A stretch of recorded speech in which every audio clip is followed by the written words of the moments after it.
বন্ধুসকল as a employee স্বাগতম জনাইছোঁ।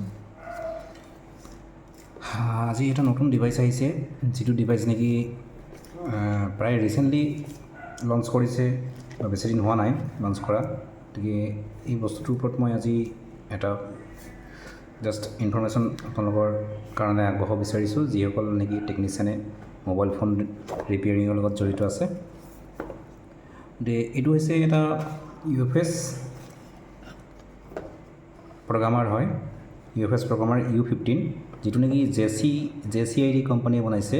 আৰু JCID কোম্পানীটো সকলোৱে জানে, যিসকল আইফোন টেকনিচিয়ান হয় বা আইফোন ৰিপেয়াৰিং কৰে। আইফোন ৰিপেয়াৰিঙত যিমানখিনি টুলছ ব্যৱহাৰ কৰা হয় ৰিপেয়াৰিঙৰ কাৰণে, গোটেইখিনি বস্তু প্ৰায় JC কোম্পানীয়ে বনায়। গতিকে এই UFS U15 বক্সৰ লগত কি বস্তু আহিছে আমি বক্সটো চাই লওঁ। গতিকে এইটো হৈছে এডাপ্টাৰ আহিছে, য'ত নেকি এডাপ্টাৰটো BG153, 254 এণ্ড 297 UFS চিপছ আমি প্ৰগ্ৰাম কৰিব পৰা যাব। গতিকে এইটো হৈছে এডাপ্টাৰ। গতিকে এইটো হৈছে মেইন বক্স। গতিকে এই মেইন বক্সত আমাৰ কি আছে চাওঁ। মেইন বক্সত দিছে এইটোৱে ছাইডত এটা স্লট দিছে, ৰেমৰ নিচিনাকৈ স্লট। এইটোত আমি কি কৰিব পৰা যায় এইটো পিছত দেখা যাব। গতিকে এতিয়া আমি চাওঁ তলত কিবা আছে নেকি, আৰু বক্সৰ তলত JCID প্ৰগ্ৰামাৰ কিবা এটা কাৰ্ড দিছে, QR কোড।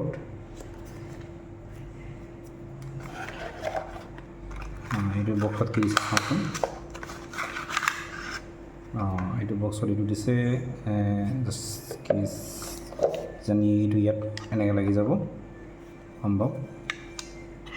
য়েছ, এইটো লাগি যাব। আৰু কিবা আছে নেকি চাওঁ এই বক্সত। এটা ডাটা কেবল দিছে Type-C, আৰু এটা চকেট মানে দিছে BG297 UFS চিপছ বহাবৰ কাৰণে।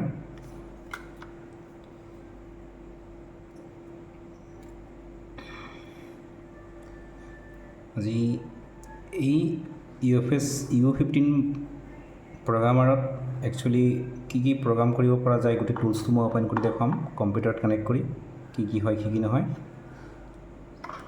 গতিকে যিসকল টেকনিচিয়ানে UFS প্ৰগ্ৰামিঙৰ বিষয়ে যদি শিকিব বিচাৰে, আজিকালি প্ৰায় মোবাইলবিলাকত UFS চিপছ লগোৱা হৈছে, যিবিলাক নেকি 5G সেট হয়। UFSৰ কিবা যদি প্ৰব্লেম আহে বা UFSৰ কিবা যদি ইছ্যু আহে, এই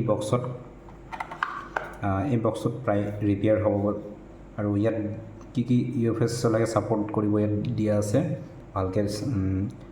ইয়াত দিয়া আছে UFS 2.x মতলব 2.0, 2.1, এনেকৈ ছাপোৰ্ট কৰিব। আৰু UFS 3.x 3.0, 3.1, 3.3 এনেকৈ 3.something ছাপোৰ্ট কৰিব পাৰে।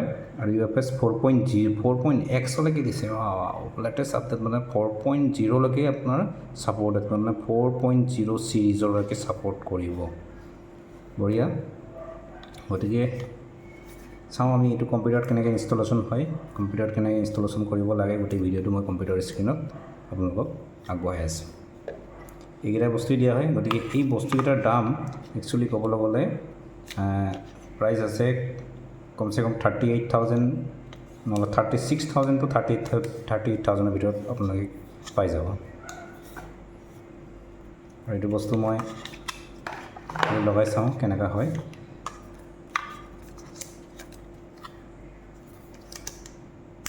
চিল আছে, চিলটো গুচাই দিওঁ। নতুনকৈ আনিছোঁ, অকণ মৰম লাগে খুলিবলৈ। মানে এইটো বস্তু ইয়াত লাগি যাব, লাগি যোৱাৰ লগে লগে এইটো এডাপ্টাৰ হয়। এডাপ্টাৰ চিলেক্ট কৰিব লাগিব কোনটো এডাপ্টাৰ। ইয়াত চকেট দিয়া আছে 1, 2, 3, 153, 254 এণ্ড 297, যিটো UFS চিপছ হয়। সেইটো মতে আমি চিলেক্ট কৰি এনেকৈ লগাব লাগিব। এইটো হৈছে 254 আৰু এইটো হৈছে 297 আৰু এইটো 254 এনেকৈ লাগি যাব। ঠিক আছে, কম্পিউটাৰটো আমি ইনষ্টলেশ্যন কেনেকৈ হয় তাৰ গোটেই চিষ্টেমটো আমি চাওঁ। ফাৰ্ষ্ট অফ অল আপোনালোকে বক্সটো এইটোৰ লগত কানেক্ট কৰি ল'ব। কানেক্ট কৰি কম্পিউটাৰত দুটা ডাটা কেবল কানেক্ট কৰিব লাগিব। এটা হৈছে ইটো আৰু এটা হৈছে ইয়াৰ Type-C কানেক্টৰ। কানেক্ট কৰি আপোনাৰ কম্পিউটাৰত কানেক্ট কৰিব লাগিব। কম্পিউটাৰ USB পৰ্টত কানেক্ট কৰি দিব দুটা পইণ্টে।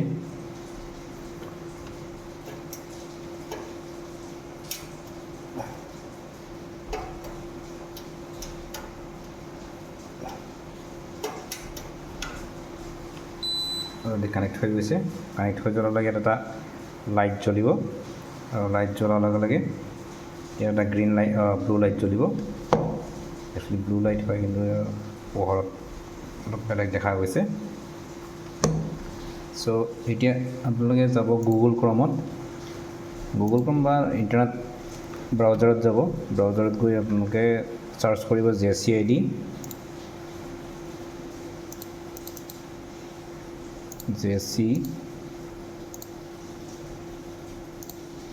JCID প্ৰগ্ৰামাৰত যাব। প্ৰগ্ৰামত ক্লিক কৰাৰ লগে লগে আপোনালোকৰ JCID প্ৰগ্ৰামাৰ ৱেবছাইটটো খোল খাই যাব। খোলাৰ লগে লগে আপোনালোকৰ এটা চিলেক্ট কৰিব আপুনি কোনটো ইনষ্টলেশ্যন কৰিব বিচাৰিছে। ইয়াত যাব আপোনাৰ প্ৰডাক্টত আছে, প্ৰডাক্ট আমি ডাউনলোডত যাব। Download software JCID repair operation platform.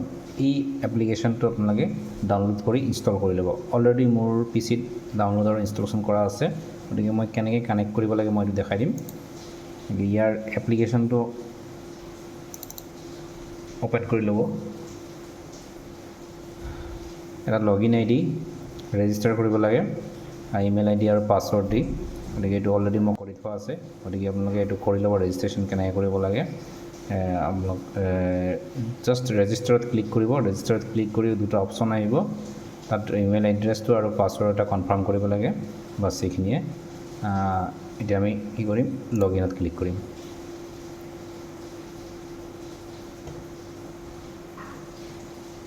লগইনত click কৰাৰ লগে লগে আপোনাৰ এপ্লিকেশ্যনটো অন হৈ গ'ল।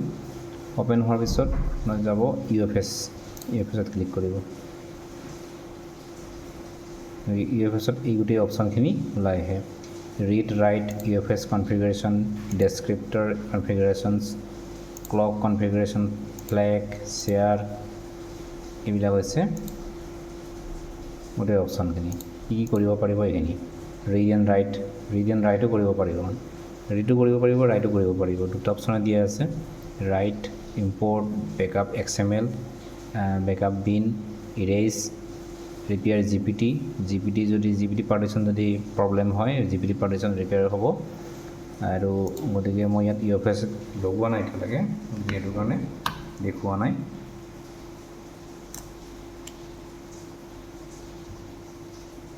এইটো UFS ভাল না বেয়া নাজানো, কিন্তু কানেক্ট কৰি চাওঁ।